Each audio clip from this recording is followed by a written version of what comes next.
Approchez donc. Approchez. Approchez, asseyez-vous que je vous conte l'histoire de la boîte à musique.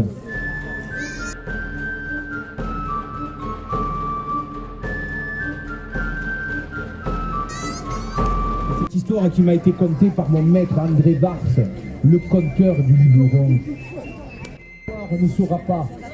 Les histoires se transmettent de la bouche des conteurs depuis la nuit des temps. Approchez-vous. Une boîte à musique, les enfants. Alors, en haut, tout en haut, là-bas, perdu dans les garrigues, il y a un grand pin. Un pin, vous savez ce que c'est, un arbre, hein? Il y a un grand pin tout seul. Il domine sur les collines alentours, et c'est un bel arbre où il fait bon se reposer. Et l'autre jour, après avoir ramassé des herbes aromatiques, celles qui font le secret d'un bon... Un homme s'y est arrêté quelques instants. La senteur des plantes se mêlait à l'odeur des brindilles et ça tapissait le sol. Il était pris d'assaut par une armée de cigales. Ah, ça nous ferait bien les cigales en ce moment, hein? Ça voudrait dire qu'il fait chaud, mais là aujourd'hui c'est Noël. Vraiment, un bel arbre. Plus tard, la nuit tombante, il est rentré chez lui. Et là, tout seul dans sa maison, après avoir allumé la lampe. Oui, parce qu'à l'époque, on allumait les lampes, c'était pas les mêmes lampes que maintenant. Hein. Il s'est rapproché du grand miroir et il s'y regardait. Et elle a dit: oh oui, j'ai toujours rêvé de danser la farandole, mais pas dans une petite boîte, hein. Je ferai tout pour vous retrouver, parce que je vous aime beaucoup. Alors, vous m'avez dehors, vous m'avez demandé ce qui me ferait mon bonheur. Maintenant, on y va. D'accord, petite. Demain, je t'emmènerai.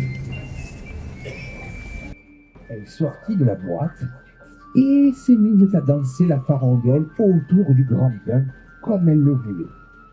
Elle dansa encore et encore, bien après le crépuscule, jusqu'à ce que la lune apparaisse bien haut dans le ciel étoilé. Mais lui, fatigué de bonheur, il s'est endormi. Mais quand il a vu que même l'écho ne lui répondait plus, alors il est redescendu avec une boule dans la gorge.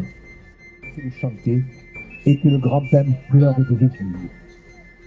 Alors un soir, un dernier soir, il s'est regardé dans le miroir et il s'est dit: demain, quand tu monteras vers le grand-père, tu disparaîtras du monde comme a disparu la petite danseuse.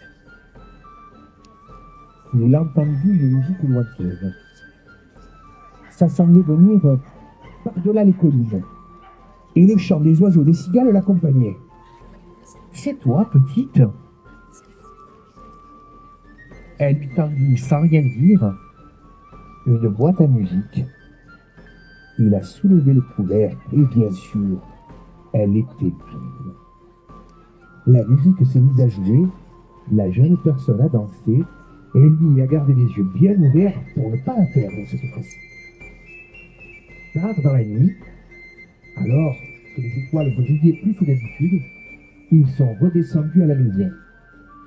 Et après avoir allumé sa lampe, quand il s'est rapproché du grand miroir, elle était là, à côté de lui. Ils se sont pas assis, mais l'envie était là, vous savez. Hein. Ils ne le disent pas, mais j'aimerais bien être à votre place des fois.